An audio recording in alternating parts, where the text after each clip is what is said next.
My guest is Mariano Nunez, CEO and co-founder of Onapsis. Welcome, Mariano. Thank you, Richard. Mariano, help us out and understand what Onapsis does in the world of SAP cybersecurity. Yeah, absolutely. We are a pure-play SAP cybersecurity company. So we focus exclusively on business-critical applications. Basically, the applications that run the business: ERP, CRM, supply chain management, PLM, applications that are the lifeblood or Fortune 500 organizations that really rely on them for their business-critical information, where they store that, and business-critical processes, right? So my first question would be, why SAP? Usually, I see security solutions come up after some major breach, and this is a big problem. People identify it by the breach, not by the vulnerabilities, which of course we know about. That's a great question. So this goes way back to 2006. I was actually working in general IT security, doing security research, vulnerability assessments, and penetration tests. And I just happened to start focusing on SAP applications because one of our customers had SAP. And I started finding several vulnerabilities in the SAP software itself. So I checked online, and at that point, everyone was talking about vulnerabilities in Microsoft, vulnerabilities in Oracle, in Cisco, but there was really little information on SAP systems. So I started doing more and more research, started helping SAP headquarters in Germany, in Waldorf, fixing these vulnerabilities. And I ended up presenting, having a presentation at Black Hat in 2007 about SAP cyber threats. So really at that point, people were like, "Oh wow, this is interesting. Like we never heard something or any talks on cybersecurity on SAP." But fast forward to today, we really see that becoming like mainstream and becoming at the forefront of CISOs. It took them a while to realize that they need to secure their SAP systems as well. There were some reasons why they were not doing that before, but it's now very. I mean, most of our customers are really Fortune 500. Like we have 10 top retailers, 20 top manufacturing companies, energy firms. So it's really becoming at the forefront for many seasons. And so tell me how you work with SAP, how you work with the product in order to secure it. Yeah, so we have reported, I think to date, over 150 SAP security issues or security vulnerabilities that we found. We report that to SAP, help them develop the patch, and then we help basically our customers through our Onapsis security platform understand whether they need to implement those patches, in which systems are affected, whether the systems have misconfigurations, because maybe there are many SAP security guidelines that tell you how to secure a system, but really it's very hard to keep the systems running. Mm-hmm. So making them secure is something that has been kind of overlooked for a period of time. And what we see really is a change in the paradigm, because I think coming back to the previous question, there was a reigning false sense of security. Really, a lot of people thought the SAP systems were secure because they had an SAP security team, and they have an SAP security team. The problem is that team is focused on securing, enforcing segregation of duties controls, so access controls, user roles, and profiles, more like business logic security. And at the same time, you have the information security teams that are working on advanced threats, malware, network security. And really, there was a big disconnection between those two, right? So we basically, why they started talking to each other is because there started breaches, like SAP security breaches started happening. And that's when they had to start talking to each other, and that's basically where we feel that gap. We bridge the gap between SAP security, audit, and information security teams. And you bridge the time gap between when SAP fixes a problem and people can actually implement it. Because I assume that's a big long gap. Yeah, absolutely. Yeah, based on our stats, since we reported vulnerability to SAP, it can take SAP on average. It takes them over 12 months, and you have taken up to 24 months to actually come up with a patch. And then on top of that, you have to add the time that that organization is able to digest and actually implement that patch, right? That could be at least 6 months. So you're talking about a window of exposure of like 18 or 24 months for every single vulnerability, with most of them being ranked as high priority, right? Yeah. So one of the solutions we have is called Advanced Threat Protection for SAP. So basically, when we report a vulnerability to SAP, our customers can also get at that time, they get an automatic detection rule or protection rule in order to be able to stop that attack, even though there is no patch available yet, right? This is cool because a lot of organizations or a lot of startups, when they go to market, have a total addressable market, which is sometimes they just make it up. In your case, it's probably very well defined, and getting 100% of it is probably in the realm of the possible. Yeah, absolutely. Yeah, and the good thing, the challenging thing for us is that when we started, we really couldn't choose to start with a small company first, right? Right. Only big guys run SAP, so our customers are really, we have several the Fortune 10, several the Fortune 100, and global Fortune 2000 organizations. So we have a lot of business in Europe, for instance, with automotive companies, financial institutions where SAP is absolutely critical for the day-to-day operation. And is the software completely standalone, separate from SAP, or is it something that kind of folds into the infrastructure? Yeah, that's a great question. Yeah, one of the things that customers really appreciate is the fact that we are an objective third party, right? So our product connects to all their SAP environments, but it's not an SAP solution, right? So it doesn't run on any SAP platform. So that gives us that separation and that segregation of duties between the SAP systems. So we basically, let's say you are a customer manufacturing company. You deploy our solution. It's a virtual machine, so super easy to deploy. You can also have it as a cloud solution. And from that sensor, it connects to all your SAP system, automatically maps your SAP system. Actually, we just been awarded a patent for many of these algorithms and techniques we use. Maps your SAP systems, maps the interfaces among your SAP systems, and then also can trigger automatically security assessments, either black box vulnerability assessments, audits and compliance, so you can check your systems automatically for PCI, SOX, NERC, HIPAA, or your own internal SAP security baseline.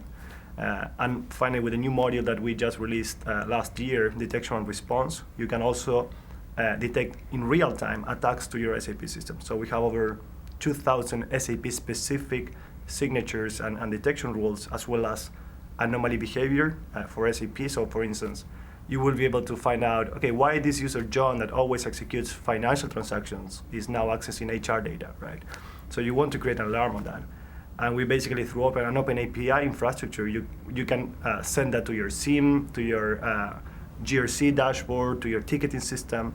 So we really try to integrate SAP into your existing processes rather than forcing customers to create a SAP risk management process or an SAP vulnerability management program or an SAP incident response program.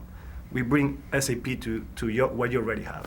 Mariano, so the first step is the vulnerabilities. You've discovered those, you've researched them for years, but people don't get excited about security solutions until there's actually exploits. Have you seen any SAP exploits? Yeah, that's a great question, and that was really a struggle, if you will. It was definitely not something good to see the breaches in the media, but when we started talking about this in 2007, people were like, okay, why are not we seeing breaches in the headlines, right? Yeah. We knew, we have been doing trainings and working with customers since that time, and we knew, in private conversations with them, with customers, that they were being breached on their SAP systems. But of course, we couldn't take that to the media, and we would never do that. But in 2012, that actually started changing. So that was the first time in 2012, in October, where Anonymous, basically, it was public news that came out saying that Anonymous had broken into the Greek Ministry of Finance using an SAP exploit, right? And they were planning to actively use that to break into other systems. So that was the first time we saw something in the public domain. Then in 2013, we saw news about an SAP malware being found in the wild that was basically trying to grab SAP username and passwords and collecting that for who knows what, right?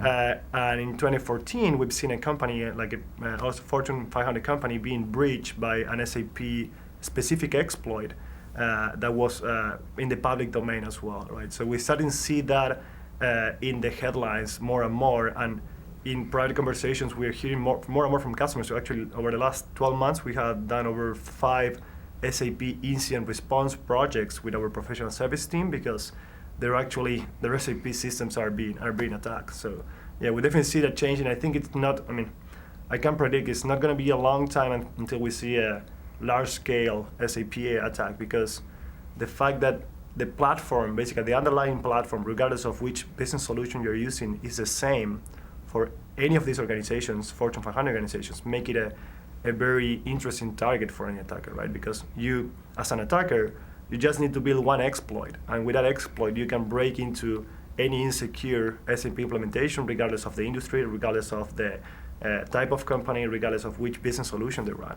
So I predict that we're going to see many more news coming on that front, absolutely. Unless you're fully deployed in all the SAP customers. Exactly, yeah. Unless you're using, I mean, hopefully many of them will be using our product by them, the ones that are still not doing that today, and they will be able to prevent that. Yeah, absolutely. Actually, we have seen customers that they were seeing those attacks coming in, and thanks to our Onapsis security platform, they saw that they could trigger mitigation activities soon enough in order to contain that attack, right? So definitely, hopefully, we don't have to see that in the public news, right?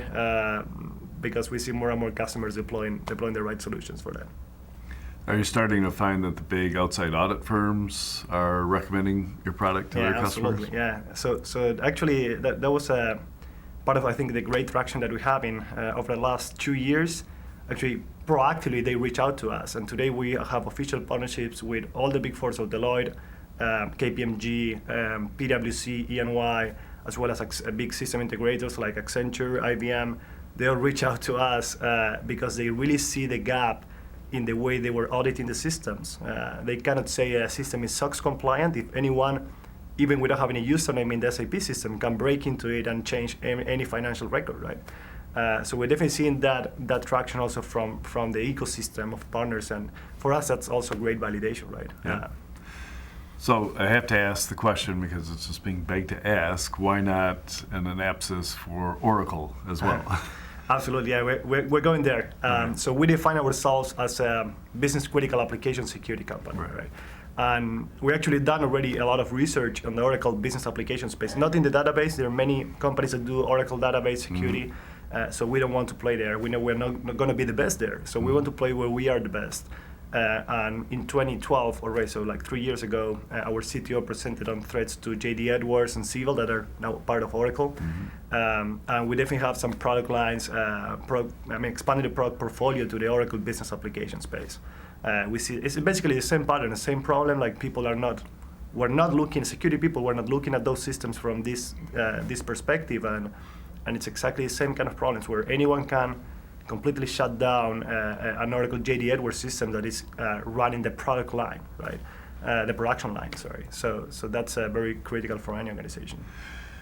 It seems like every large SAP deployment, when they first start getting up to speed, can take years and millions of dollars. Yeah. So does that mean that your product is difficult to deploy as well?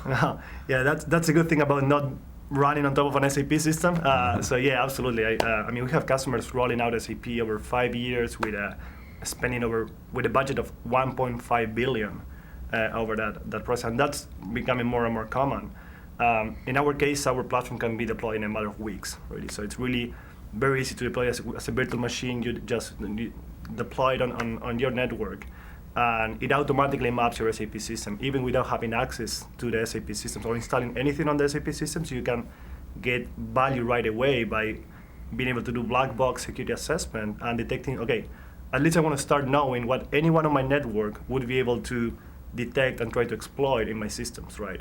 And then you can add, on top of that, more modules that may be a bit more intensive from an implementation perspective, but that's where our partners really help a lot on taking on that implementation services. It sounds like the relationship with SAP is friendly, and you've got a good working relationship. Yeah, absolutely. Our products are SAP certified. We are official SAP partners for a few years already, and yeah, we were actually the first security researchers that started helping them fix these critical issues. So they really appreciate us, and they publicly. They're actually. It's interesting when in 2007 there was something so new even for SAP that it was kind of a topic that is a little bit like hard to manage, right? But now you see SAP taking a different approach and being more proactive. So they are doing presentations at their own conferences on how to hack SAP, right? SAP hacking itself. Basically, they're using the presentations we did in 2007, right? So it's a little bit outdated, but still, it's a change on the mindset, I think. Where's your company in terms of development? How many people? Yeah, so we are over 80 employees today. Our headquarters is in Boston, Massachusetts. We have an R&D office in Latin America, in Buenos Aires.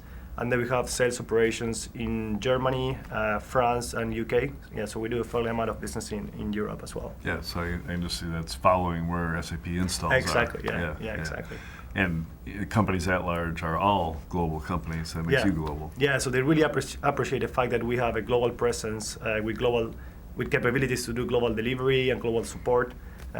So we have customers across the board. We have customers in Asia, in Australia as well. So, but really our core markets are the US and Europe, right? Central Europe. Yeah. And sales, is it direct or channel? It's a hybrid approach. So we work with some of these partners I mentioned. We also have a lot of our direct sales force, and that's working very well. In 2014 we grew over 140%. We're really well positioned to hit and exceed our goals this year. That also are triple-digit growth numbers. So yeah, we're really excited about the traction we get in the market, and compared to like just 5 years ago when we started talking about this, to where you see us today, where basically we're getting inbound calls from Fortune 500 companies saying that I need to buy this product now. Yeah. That's a big change, right? Well, it's exciting times. Thank you very much, Mariano. Yeah, thank you very much, Richard. I appreciate it.